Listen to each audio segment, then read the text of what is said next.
আসসালামু আলাইকুম রহমতুল্লাহি বারাকাতুহু। আশা করি সকলে খুব ভালো আছেন এবং আমি আলহামদুলিল্লাহ খুব ভালো আছি। তো আজকে আমরা একটা ডফিন H80 ফিল্টার, হপ ফিল্টার, এটা আমরা আনবক্স করব এবং এটা রিভিউ দেব যে এটা ভালো না খারাপ, এটা কেমন কাজ করে কি করে না। এতদিন হয়তো আমাকে আপনারা সকলেই হপ ফিল্টারের কথা বলতে শুনেছেন, বাট জিনিসটা কঠিন হলেও সত্যি যে আমি আমার লাইফে আজ পর্যন্ত কখনো হপ ফিল্টার ব্যবহারই করিনি। আমি আমার অ্যাকোয়ারিয়াম লাইফের শুরু থেকে একদম যখন শুরুতে ছিলাম, একদম বিগিনার হিসাবে ছিলাম, তখন আমি পাওয়ার ফিল্টার ইউজ করতাম। আর পাওয়ার ফিল্টারে যখন দেখলাম যে আমার তখন এই 3 ফিটের ট্যাঙ্কটা ছিল, ওই পাওয়ার ফিল্টার দিয়ে যখন দেখলাম যে আমার 3 ফিটের ট্যাঙ্কটা আসলে কন্টিনিউ করা সম্ভব না, তখন আমি ডিরেক্ট আমি সাম্পে চলে যাই। সেটা আমরা টপ সাম্প ইউজ করতাম। সো একেবারে শুরু থেকে যখন টপ সাম্প ইউজ করতাম এবং টপ সাম্পের পরে আমি ডিরেক্টলি ক্যানিস্টারে শিফট করি। সো আমি কোনো হব বা অন্য কোনো ফিল্টার আর ইউজ করার আমার লাগেনি। সো ক্যানিস্টার এমন একটা ফিল্টার যেটা আপনি ইউজ করলে আপনার অন্য কোনো ফিল্টারের দিকে যাওয়া লাগবে না। ঠিক এই জন্য আমি এতদিন অন্য কোনো ফিল্টার ইউজও করিনি। সো এখন যেহেতু আমি আমার ছোট ট্যাঙ্কটা কন্টিনিউ করছি, আমি বড় ট্যাঙ্কটা কন্টিনিউ করতেছি না। আর আপনারা সকলেই জানেন যে আমার ছোট ট্যাঙ্কে তেমন কোনো ফিল্টারই নাই, জাস্ট একটা পাওয়ার হেড লাগানো আছে CO2 ডিফিউজ করার জন্য, আর কোনো মতে একটু মেকানিক্যাল ফিল্টারেশন হয়। সো এই জন্য ভাবলাম যে সামনে ঈদ উপলক্ষে অ্যাকোয়ারিয়ামে ওদের একটা গিফট দেওয়া দরকার। সো আমরা তো সকলেই কেনাকাটা করতেছি, তাই আমি ভাবলাম যে ঠিক আছে, ওদের জন্য কিছু একটা দেওয়া দরকার যাতে ওরা আর একটু বেটার থাকতে পারে। সো আজকে আমরা ডফিন H80 এই ফিল্টারটা আমরা আজকে রিভিউ করব এবং এটা কি করে সেট আপ করতে হয় এবং এটা কি করে আপনার ট্যাঙ্কে লাগাবেন, কিভাবে ওপেন করবেন বা কিভাবে ক্লিন করবেন, সব কিছু আমি একটা ভিডিওতেই আপনাদের দেখাই দেওয়ার চেষ্টা করব। সো চলুন দেরি না করে আমরা ডফিন H80 ফিল্টারের স্পেসিফিকেশন গুলো জেনে নিই। সো ডফিন H80 এই ফিল্টারটা বাংলাদেশের সব থেকে জনপ্রিয় একটা ফিল্টারদের মধ্যে একটি। এই ফিল্টারটা মনে হয় সব থেকে বেশি সেল হয় যারা ছোট অ্যাকোয়ারিয়াম গুলো সেট আপ করে তাদের কাছে।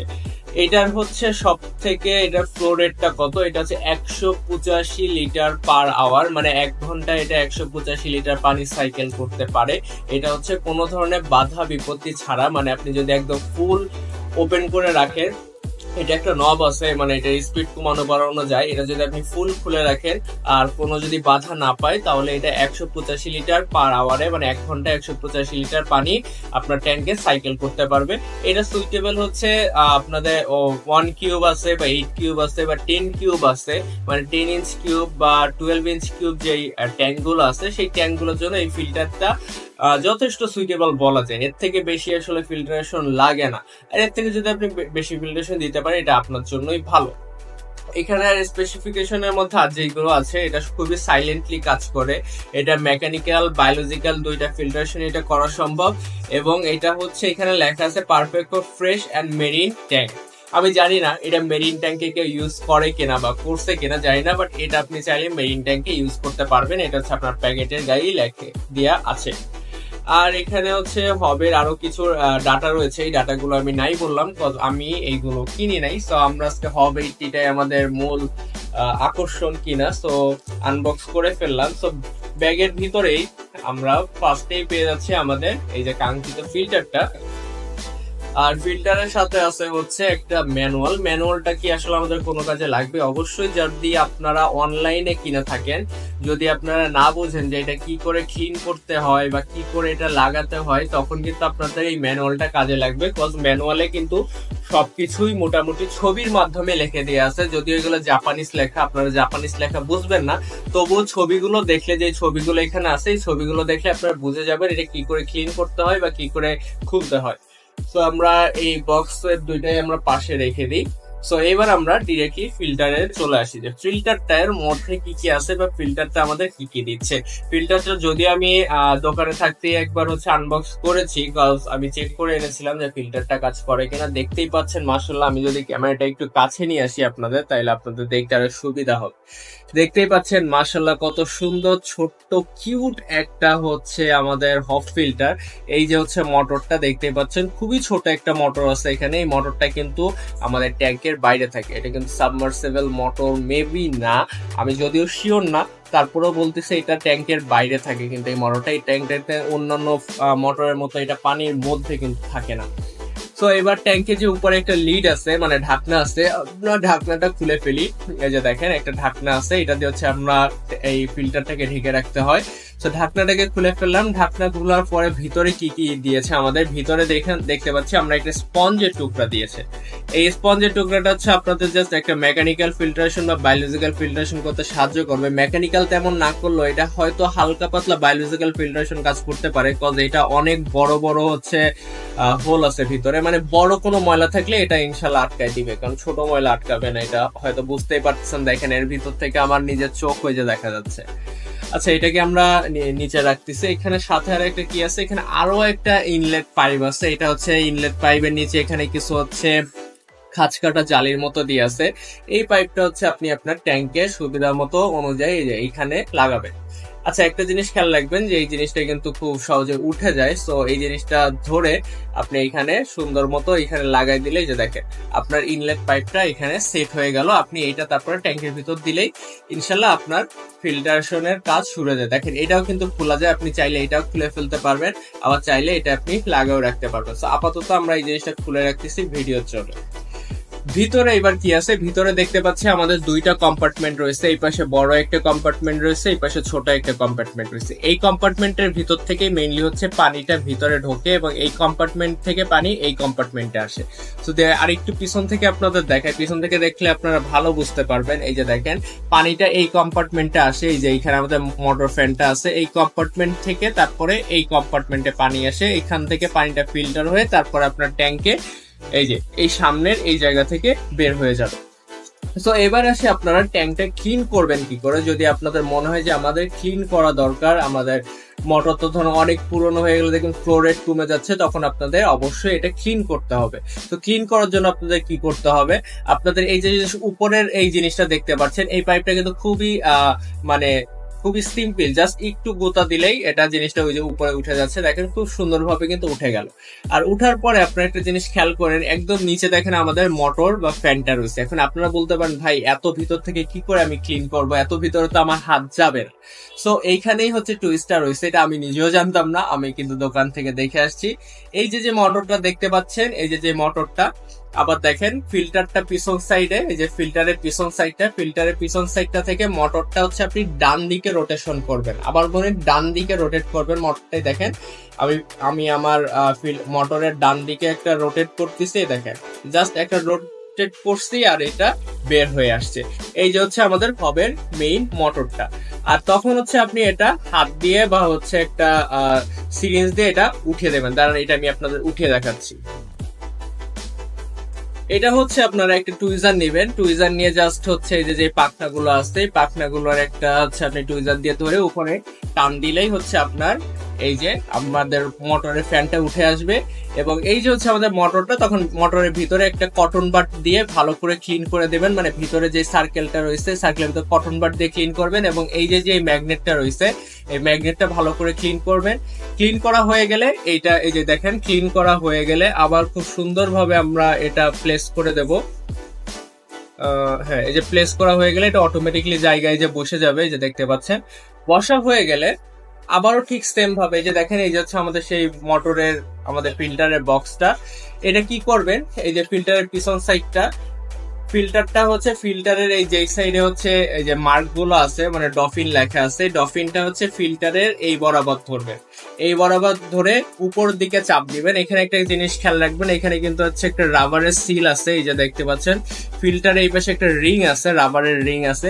সেই রিংটা যাতে নষ্ট না হয় এটা অবশ্যই খেয়াল করবেন, নাহলে কিন্তু পানি লিক করতে পারে। সো ফিল্টারটা হচ্ছে এরকম ধরবেন, ধরে বাম দিকে এরকম হচ্ছে রোটেট করবেন। আবার দেখেন এই যে সুন্দর লেগে গেল। সেটা খুবই ইজি, মানে ইনস্টলেশনের কাজটা, মানে ক্লিন করার কাজটা। তারপর হচ্ছে আপনার ফিল্টারের এই ইনলেটটা নিয়ে সুন্দর করে আবার এখানে চাপ দিলেই জাস্ট বসে যাবে, আর কোনো কাজ নেই। তারপরে হচ্ছে আপনি এখানে কি করবেন, এখানে ফিল্টারেশনের জন্য আপনি এখানে কিছু স্পঞ্জ ইউজ করতে পারেন। আমি এখানে স্পঞ্জ যে তুলাগুলো আছে এই তুলাগুলো হচ্ছে আমি এখানে ইউজ করব। সো দেখি ফার্স্টে হচ্ছে আমরা এই স্পঞ্জটা দিচ্ছি। স্পঞ্জটা দেওয়ার পরে হচ্ছে আমরা এখানে কিছু কটন দিয়ে দিব। দেখি এটা যদিও একটু বেশি বড়, হ্যাঁ বেশি কোনো ঝামেলা না। আমরা এখানে ফার্স্ট হচ্ছে স্পঞ্জটা দিছি, স্পঞ্জের সাথে আমি কিছু সিনথেটিক কটন ইউজ করছি। সিনথেটিক কটনটা ইউজ করার কারণ হচ্ছে যাতে আমার ফিল্টারের মধ্যে যদি বেশি কোনো ময়লা থাকে সেইগুলাই কটনের ভিতরে আটকে যাবে। আমি জাস্ট হচ্ছে এই লেভেলে কিছু সিনথেটিক কটন ভিতরে দিয়ে দিছি। এটা আপনারা চাইলে দিতেও পারেন, নাও দিতে পারেন, এটা আপনাদের একান্ত ব্যক্তিগত ইচ্ছা। আর আপনারা চাইলে এই যে ফাঁকা জায়গাটা আছে এই ফিল্টার এখানে কিছু আপনারা হচ্ছে সিরামিক রিং ভেঙে দিতে পারেন, বা আপনারা পুরোটাই সিরামিক রিং ভেঙে দিতে পারেন। এটা সম্পূর্ণ আপনাদের নিজস্ব ইচ্ছা। তো তারপরে এটা হয়ে গেলে হচ্ছে আমরা ফিল্টারের যে লিডটা আছে এই লিডটা আমরা আবার লাগিয়ে দিব। লাগাই দেওয়া হলে আমাদের যে ফিল্টারের নতুন এই যে ছাঁকনিটা আছে এই ছাঁকনিটাও হচ্ছে এখানে দিয়ে দিব। তো এটা আমরা লাগিয়ে দিই। তো এটা আমাদের মোটামুটি লাগানো কমপ্লিট। এবার কি করতে হবে? এবার হচ্ছে আমাদের মেইন কাজটা করতে হবে। এই যে জায়গাটা আছে এই জায়গাটা হচ্ছে আমি একটু হলেও নেট দিয়ে বেঁধে দেবো। এখন নেট দিয়ে কেন বেঁধে দেবো? কজ হচ্ছে আমার ট্যাঙ্কে শ্রিম্প আছে। সো শ্রিম্প থাকার কারণে এই জায়গাটা আমি একটু নেট দিয়ে আটকে দেবো, নাহলে এটার ভিতরে শ্রিম্প বাই এনি চান্স ঢুকে যাওয়ার একটা সম্ভাবনা আছে। তো চলুন এই জায়গাটা আমরা নেট দিয়ে একটু ঢেকে দিই। এই যে আপনারা দেখতে পাচ্ছেন এখানে খুব সুন্দর করে হচ্ছে আমি কিছু নেটের কাপড় পেঁচাই দিছি। এখান থেকে আশা করি কোনো শ্রিম্প ঢুকতে পারবে না। ইনশাল্লাহ শ্রিম্পের বাচ্চাও হয়তো ঢুকতে পারবে না। শ্রিম্পের এগ ঢুকলে ঢুকতে পারে, বাট শ্রিম্পের বাচ্চা এটা দিয়ে ঢুকতে পারবে না। তো চলুন আমরা দেরি না করে এবার হচ্ছে এটা আমাদের ট্যাঙ্কে সেট করি এবং সেট করে আপনাদের দেখাই যে এটা কি করে চালাতে হয়। তো চলুন আমরা ডিরেক্টলি আমাদের ট্যাঙ্কে চলে যাই। সো বন্ধুরা, সবার শুরুতে হচ্ছে আমাদের এই ট্যাঙ্কে যে আমাদের এই খালি জায়গাটা আছে এই খালি জায়গাটা হচ্ছে আমাদের পানি দিয়ে ভরে দিতে হবে। আপনাদের সুবিধার জন্য আমি ট্যাঙ্কের হচ্ছে এক সাইডে হচ্ছে লাগাইছি ফিল্টারটা। এই যে সম্পূর্ণ ভরে দিলাম। দেখেন পানিটাই যে একেবারে এই পর্যন্ত আছে। আমি যদি পিছন থেকে একটু দেখাই, পানিটা কিন্তু একেবারে আমাদের এই যে ট্যাঙ্কের লেভেল বরাবর আছে। সো এবার কি করতে হবে? এবার হচ্ছে আমাদের লাইনটা লাগাতে হবে। এই যে আমাদের ফিল্টারের লাইনটা দিয়ে দিই। ফিল্টারের লাইনটা দেওয়া হয়ে গেছে। এবার দেখেন এখানে কিন্তু ফিল্টারটা অলরেডি পানি টানা শুরু করছে। এখানে একটু হচ্ছে টাইম লাগে ফিল্টারটার পানি টানতে। সো আমরা পানি টানার আগ পর্যন্ত একটু ওয়েট করি। দেখতে পাচ্ছেন এই যে দেখেন আস্তে আস্তে কিন্তু পানি টানছে। এই যে ব্যাস আমাদের ফিল্টারের পানি টানা শেষ। আর এবার ফিল্টারে যে পানি টানা হয়ে গেলে যে দেখেন সামনের থেকে হচ্ছে আমাদের ফিল্টার থেকে পানিটা বের হচ্ছে। আর এই জন্যই হচ্ছে এত সুবিধা এই হফ ফিল্টারের। এই যে দেখেন সম্পূর্ণ পানিটা কিন্তু এই যে আমাদের সামনে থেকে পড়ছে। এবার জাস্ট হচ্ছে আমরা ফিল্টারটার এটা যেই নবটা আছে এই নবটা দিয়ে কিন্তু আমরা ফ্লো কমাতে বাড়াতে পারি। এই যে দেখেন আমি এইটা দিয়ে এবার ফ্লো একেবারে যে বন্ধ করে দিলাম। এই যে দেখেন ফ্লো কিন্তু এখন একদম নাই। এই যে দেখেন পানির লেভেল কিন্তু কমে গেছে, এখানেও কোনো ফ্লো ট্লো কিচ্ছু নাই। আবার এটা আস্তে আস্তে যদি ঘুরাই দেখেন এই যে পানি কিন্তু বাড়তিছে। এই যে ফুল স্পিড দিয়ে দিলাম। এখন দেখেন পানি কিন্তু যে ওভারফ্লো হচ্ছে। সো এটা কোনো সমস্যা না, কারণ এই পাশে হচ্ছে আমার একটু কটনটা খুব কনজাস্টেড ভাবে দেয়া, এই জন্য ওভারফ্লো করছে। তাছাড়া এটা কোনো সমস্যা না।